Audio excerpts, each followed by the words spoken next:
Tenemos el agrado de presentar al fiscal federal Enrique Senestray. Enrique, muchas gracias por haber venido. Por favor, hace tiempo que queríamos charlar con usted y así que bueno, nada, queríamos charlar.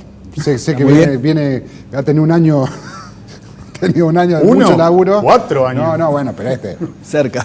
No, yo lo voy a encarar por el lado político. Después seguramente con Nacho y Pancho van a ir por el lado judicial, pero reconozco que debe haber sido difícil para usted, políticamente, ¿no? En la política judicial, llevar adelante estos 4 años cuando usted fue señalado por ser un integrante de la justicia federal. Justicia legítima. Pero sobre todo con este tilde que se le da a todo el mundo como kirchnerista, ¿no? Es como que te ponían el sello de aftosa. ¿No es eso? ¿Qué sos? Vos sos periodista acá. Vos sos fiscal acá. Vos soy como que tuviese aftosa, ¿viste? O sea, no decían del otro lado que era periodista M o fiscal M o ETM, no. A todos. Ese es K.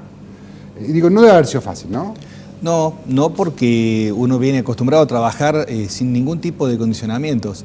En cambio, cuando las actividades de los gobiernos se basan en perseguir a magistrados y funcionarios, la cosa es diferente. Hubo durante años un movimiento mediático y judicial muy fuerte de convertir la palabra kirchnerismo en una especie de sinónimo de delincuencia. Después se incorporó la idea de justicia legítima de la misma manera. Y yo pertenezco ideológicamente, tengo mi gusto por las ideas del kirchnerismo, del peronismo en general, del kirchnerismo en particular. Y funcionalmente, por actividades dentro de la justicia, pertenezco con todo orgullo a justicia legítima. Lamentablemente las convirtieron en malas palabras, entonces uno ve títulos donde al poner eso ya le da una tendencia negativa a la información que se va a dar sobre la persona que tiene ese tilde que le han puesto. Sí. Es como en la época de los nazis cuando eran judíos. O sea. Esto último, se me ocurre una pregunta, tiene que ver mucho con los medios de comunicación. Sí, sin duda. Y en los últimos años, particularmente en los últimos 2, el lawfare, o sea, la presión conjunta de los medios aliados a una parte de la justicia para presionar a funcionarios, exfuncionarios y hasta funcionarios judiciales. Que esa estigmatización es parte del lawfare, es descalificar, desgastar a las personas a las que no le gusta un gobierno porque piensa distinto, porque actúa diferente, porque no les obedece. Bueno, se busca eso. El desgaste, a mí me la han pasado todas, porque ha sido títulos en contra, ha sido causas judiciales en mi contra, ha sido sumarios disciplinarios en mi contra, como lo han hecho con muchos colegas y muchas otras personas, que coincidentemente todas son o de ideas kirchneristas o pertenecientes a justicia legítima, en su gran mayoría. ¿Alguna prosperó? Hubo jueces destituidos en Buenos Aires, que han sido destituidos. Por el contra tuyo, digo. No, prosperar una sanción que todavía no está firme, que por supuesto fue, a mi criterio, absolutamente injusta, fue una sanción discriminatoria, porque yo lo he dicho en mi defensa, hubo colegas que dijeron cosas de verdad bastante más graves que lo que se me atribuyó a mí, que no lo dije yo, lo dijo un periodista, y sin embargo ellos ni siquiera les han iniciado sumarios administrativos. Yo en mi defensa se lo he dicho a la Procuración. Le he dicho, si a mí me persiguen por esto, hay colegas que han hecho esto y se los muestro, y le digo, los denuncio formalmente, quiero que se los investigue igual que a mí, ni siquiera les abrieron un sumario, pero a mí me sancionaron. Esto es una conducta concreta, persecutoria y discriminatoria. ¿Te quisieron sacar del medio, Enrique? Habría que preguntárselo a quienes me denunciaron. El ministro Garabano me denunció a mí y hay una resolución de un juez federal de Córdoba que dice que los hechos que invocó el ministro no son ciertos. De alguna manera dijo, el ministro mintió porque los hechos los tenía en un audio y sin embargo él dijo que habían sido diferentes. Esto no lo digo yo, lo dijo un juez federal en una sentencia firme que no tiene discusión. ¿Cómo se puede ser fiscal federal cuando el ministro de Justicia te denuncia? No, está bien, porque el ministro de Justicia pertenece a otro poder, hay independencia. Lo que no puede hacerse es desviar el poder que tiene un ministro para atacar a un magistrado. Esa es la parte que está mal, que es ilegal y que es delictiva porque se llama falsa denuncia. Denunciar a alguien por algo que no hizo, tergiversando los hechos y presionando por una razón que no es esa, porque no es porque dije eso.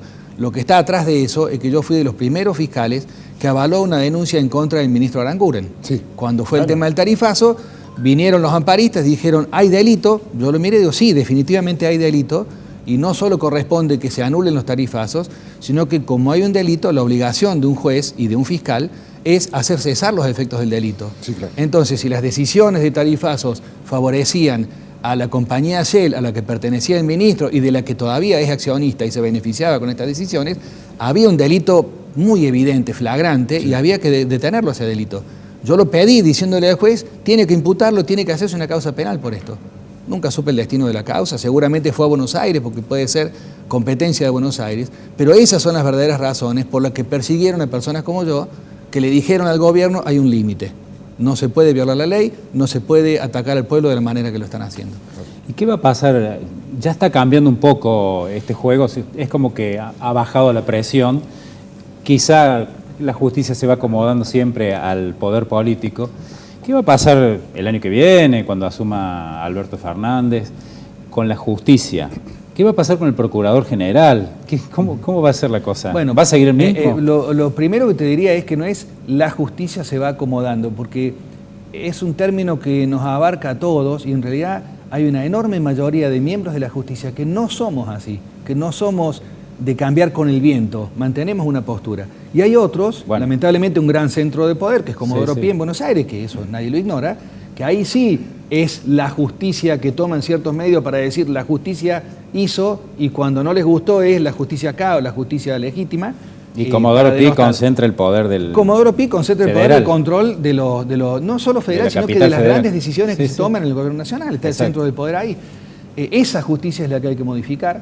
Yo creo que hay que hacer un cambio muy grande ahí porque ya quedó demostrado cómo se manejan, ya está cambiando el gobierno y están cambiando las decisiones judiciales y eso es demasiado evidente. Claro.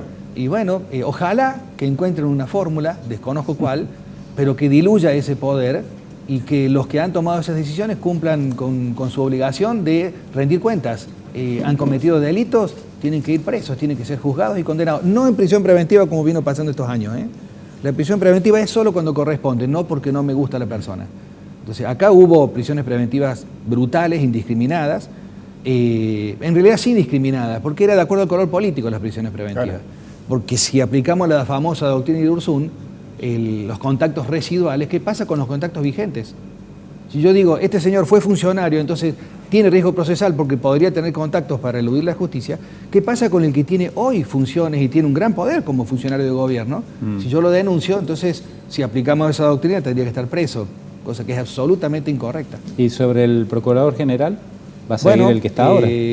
Seguirá hasta que el gobierno proponga un procurador nuevo porque es un procurador interino, no tiene estabilidad, lo que tiene es una función de reemplazo hasta que el gobierno haga lo que la ley dispone, que es proponer un nuevo procurador general y que ese procurador se haga cargo de la política criminal nuestra. Enrique, usted recién decía que tiene una ideología, que tiene una forma de pensar, que tiene una manera de ver determinadas cuestiones. ¿Cómo hace para uno cuando usted como hombre de la justicia tiene que ser lo más imparcial posible a la hora de investigar? Objetivo. ¿Cómo hace para que cómo se hace para que su ideología o su forma de pensar no se meta a la hora de, por ejemplo, sus instrucciones? ¿Se puede o no se puede? Cuando uno cumple con el deber de objetividad, que es el que nos corresponde a los fiscales, los jueces son los que tienen que ser imparciales, son los árbitros del partido de fútbol. Nosotros tenemos la camiseta puesta de representar los intereses generales de la sociedad ante la comisión de delitos en los casos penales. Entonces, siendo objetivos, basándonos en la prueba, siempre vamos a poder mantener nuestra ideología aparte de lo que es la causa. Pero hay una cosa que siempre se tiene que tener en cuenta, que no es ideología partidaria la que sí va a influir en las causas, es el conjunto de valores que tenemos como personas. Si yo tengo conjuntos de valores que priorizan la vida sobre la propiedad privada, voy a ir a defender lo que sea la vida por encima de la propiedad privada. Habrá otras personas que consideran que la propiedad privada es el bien fundamental protegido por la Constitución Nacional. Porque si se fijan en la Constitución, hay principios y valores que están declarados en la Constitución, pero hay otros que son absolutamente operativos, fundamentalmente la propiedad privada.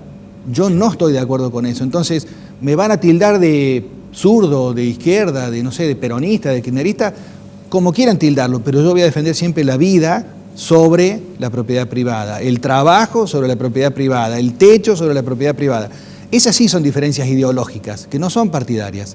Y siempre van a influir en nuestras decisiones y por eso yo tomo una decisión, pero hay un juez que va a controlar lo que yo diga, hay una cámara que va a controlar lo que diga ese juez, hay una cámara de casación y hay una corte y hay organismos internacionales que también van a controlar eso para darle un equilibrio a esos valores y tratar de que sea lo más sano para la sociedad. Lo más justo posible. Lo más justo posible. Claro. Pancho. Quiero que hable un poco de la justicia de Córdoba, de la torre de tribunales federales, de las cosas que pasan en la Cámara Federal. No, de las cosas que pasan en la Cámara, tiene que explicarlo la Cámara. Imagínate, yo no puedo decir nada. Así, una novela de Maestro Claro, Ibaiman. yo digo, ojalá que nunca fuera noticia una Cámara Federal por este tipo de cosas. Ojalá fuera noticia por decisiones que toman, con rapidez, con buena organización, con justicia. Yo desconozco las internas que hay entre los camaristas, eso es algo que ojalá lo puedan explicar ellos, si es que corresponde, o si está pasando, ojalá lo puedan encauzar y que haya una situación que... Se pierde mucho la tiempo y sociedad pueda... energía en eso, ¿no? En la esas medida que disputas esas cosas permanentes. ocurran, sí. Y yo creo que todo eso es consecuencia, no por la Torre de Córdoba, yo quiero ir más a la idea de, tomando lo que decías vos en tu editorial, el Estado, y en este caso la justicia, no tiene que ser la justicia solamente los magistrados que están adentro de un edificio. El pueblo, la sociedad es la que tiene que ver lo que pasa ahí adentro. Porque el problema es, sabemos quiénes son los legisladores, sabemos quiénes son los gobernantes, no sabemos quiénes son los jueces y los fiscales. Sí. Porque es una especie de encierro, de misterio, de una cosa que la gente no sabe. A mí me conocen porque yo tengo como política personal y funcional exponerme, pero la gran mayoría no se expone. ¿Por qué? Y porque no les conviene, porque no les gusta, porque eligen de otra forma. No es porque sean malos ni nada, Yo pero... he notado que, por ejemplo, su actividad en las redes sociales es muy fuerte. Sí. Y he notado que, por ejemplo, en su Facebook usted hace descargos y opina. Y, Sí. y a mí me llama mucho la atención. A lo mejor me llama la atención porque no veo que sus pares lo hagan. Si lo hicieran me parecería más normal. Es que es más sano que se sepa desde dónde se toman las decisiones. Entonces, cuando alguien vea lo que yo hice, sabe quién soy y cómo pienso. Y es necesario que se sepa. Porque si no, uno no sabe quién es el que tomó una decisión sobre mi vida, sobre mi libertad, sobre mis bienes, porque no saben quiénes somos. Yo, en reuniones de justicia legítima lo venimos proponiendo, no solo yo, sino que se habla del tema, y siempre pensamos en que lo más necesario es que haya algún tipo de control social sobre la justicia. Idea genérica, un observatorio social de la justicia. Que el pueblo, no las mismas personas de siempre, no designadas por alguien, sino el pueblo tiene que tomar esto que decías vos en tu columna, una participación activa, sí, claro, en ver qué es lo que pasa en la justicia. ¿Quién decidió? ¿Por qué decidió esto? ¿Cómo lo hizo? ¿Por qué no es público? ¿Por qué un juez toma una decisión encerrado en un despacho y la gente no sabe qué es lo que pensó, qué escuchó, qué no escuchó? La idea del jurado popular, la idea de que el juicio sea público en serio, que no sea una salita de 4x4 donde se juntan 4 o 5 personas, que la gente pueda verlo y ojalá que se den cuenta de que es indispensable que los barrios, las ciudades, los pueblos puedan saber quién es su juez, quién es su fiscal y cómo y por qué tomó determinada decisión. Ahí es donde se acaba el problema con lo que decías vos de la justicia, que es esa justicia que toma decisiones oscuras, que no es toda, Sí, gracias la a Dios. famosa Sagrada Familia, ¿no? Ojo con Bueno, otro tema también fuerte, el tema de la Sagrada Familia, que hoy, gracias a Dios, el organismo nuestro, el Ministerio Público, ya no existe. Teníamos el mismo sistema, designábamos a las personas por la cara, por la relación, por la confianza, por la familia, porque no teníamos un sistema de concurso, dependía de la voluntad de cada funcionario, Claro. si designaba a alguien por su idoneidad y no por su interés. Hoy el Poder Judicial, el sistema de jueces, no fiscales y defensores, sino solo jueces, sigue siendo el mismo sistema. Hubo una ley hace años que dijo, democraticemos la justicia, régimen de concursos para todo el sistema judicial. Me acuerdo, acá en la Torre había una cola de 300 metros de jóvenes que venían con su carpetita a anotarse para los concursos. ¿Qué hizo el mismo sistema judicial? La Corte dijo, esto no se aplica. Y hoy siguen designando Sí, a dedo. A dedo.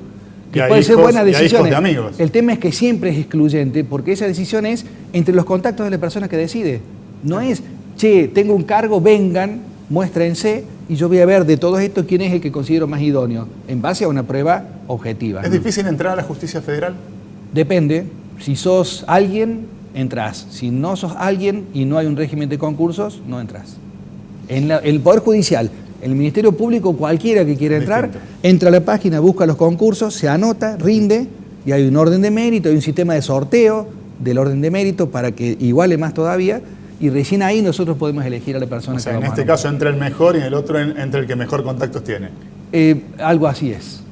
Tengo ganas de hacer una pregunta política también, Pregunte, Pan. Vámonos. del gobierno nacional. ¿Qué le espera a Alberto Fernández? Bueno, no sé, esa parte es muy política. Creo que le espera un país que está en una crisis muy fuerte. Ojalá tenga la capacidad, el apoyo y que no tenga tanto condicionamiento como le pasa a los gobiernos populares en general para poder solucionar los problemas. Este es el problema que siempre existió. En la medida que se toca el poder económico grande, a las grandes corporaciones y demás, y bueno, eso molesta. El lobo del hombre está ahí y el Estado está para frenarlo. Si se lo deja al lobo que siga haciendo daño, y volvemos a la misma. Ojalá que tenga la capacidad, la fuerza y el apoyo para lograrlo. ¿Crees que después del 10 de diciembre funcionarios actuales van a empezar a desfilar por tribunales federales, como se dijo en algún momento? En la medida que hayan cometido delitos y que haya denuncias que tengan sustento, debería ser así. Te pregunto puntualmente... Sea cual sea el color político, Sí, el que haya cometido delitos tiene que responder, incluyendo miembros de la justicia. El caso de Laura Alonso, ¿qué opinas? A ver, yo siempre pensé que ya estaba mal, porque hay inclusive normas del Código Penal que establecen la designación ilegal. Quien acepta y quien propone para un cargo a una persona que no tiene los requisitos. Aquí lo que se hizo es, una persona que no tenía el requisito de ser abogada para un cargo nada menos que eminentemente jurídico, sí. ¿Qué hizo el presidente? Firmó un decreto diciendo, en este caso vamos a hacer la excepción para nombrarla. Bueno, esos decretos no pueden ser, y menos si llega a haber sido un decreto de necesidad de urgencia. ¿Cuál era la necesidad y cuál era la urgencia? Entonces, en la medida que pase eso, ya es difícil. Y si no actuó en casos donde podía actuar porque tenía denuncias y era evidente situaciones que merecían investigación, bueno, esas cosas tienen que ser investigadas. El movimiento feminista viene muy fuerte. Digamos, viene como conquistando, pidiendo derechos y conquistándolos. ¿Siente que la justicia también tiene que ayornarse a toda esta cuestión feminista que se viene discutiendo? Porque yo les puedo asegurar que hoy hacemos la foto de los integrantes de los jueces, de los camaristas, de los jueces, de los fiscales y de las secretarias de Cámara, lo vamos a poner también todos adentro, o de las secretarias de Cámara, y en un porcentaje bastante ínfimo son mujeres. Y si mirás la imagen de la Corte nomás, tenés 4 hombres y una sola mujer. Claro. De ahí para abajo, en todos los cargos, entiendo que la gran mayoría está dominada por hombres, cosa que me parece una barbaridad. Yo, por lo menos, en lo que de mí depende, mi fiscalía, que tiene alrededor de 20 personas, tiene porcentajes casi exactos, 50-50. A propósito, tratando de que tengan tantas oportunidades las mujeres como los varones. ¿Y a usted no le, cuando tiene que hacer una instrucción sobre un caso, que en donde hay mujeres investigadas, no se le complica a la hora de tomar una decisión, una determinación, pensando en el movimiento? ¿Sabe por qué se lo pregunto? Porque hoy el Tribunal de Cruz del Eje condenó a una mujer y a 2 hombres que habían agredido a otro hombre por una denuncia que se había hecho. Salió todo un movimiento feminista a decir que fue una medida judicial o una condena patriarcal porque la mujer estaba pidiendo y estaba denunciando a su hombre en redes. Esa denuncia finalmente se comprobó que era falsa, por eso lo lincharon a este hombre, y las personas que lincharon a este hombre fueron las que fueron condenados hoy con penas hasta 25 años. Pero salió parte, no todo el movimiento feminista, pero parte del movimiento cuestionar esto. ¿No siente usted que a veces cada decisión que tiene que tomar, usted como miembro de la justicia, tiene miedo de ser criticado o ser cuestionado por eso? Creo que ya el hecho de asumir un cargo como el que yo tengo, uno lo primero que tiene que pensar es, me voy a ganar enemigos, siempre voy a afectar a alguien, porque uno está manejando el gatillo de la acción penal, claro. Siempre está acusando, entonces alguien va a salir lastimado. Claro. Entonces, si yo me planteara que tengo miedo de que alguien me critique, no tendría que estar en el lugar. Claro. Si critican, yo lo que trato es de ser lo más justo posible, y mi postura es que yo no necesito estar pensando si es mujer o es hombre, porque trato de tratarlos a todos por igual, no dándole preeminencia al hombre ni preeminencia a la mujer, diciendo son iguales y merecen exactamente el mismo trato.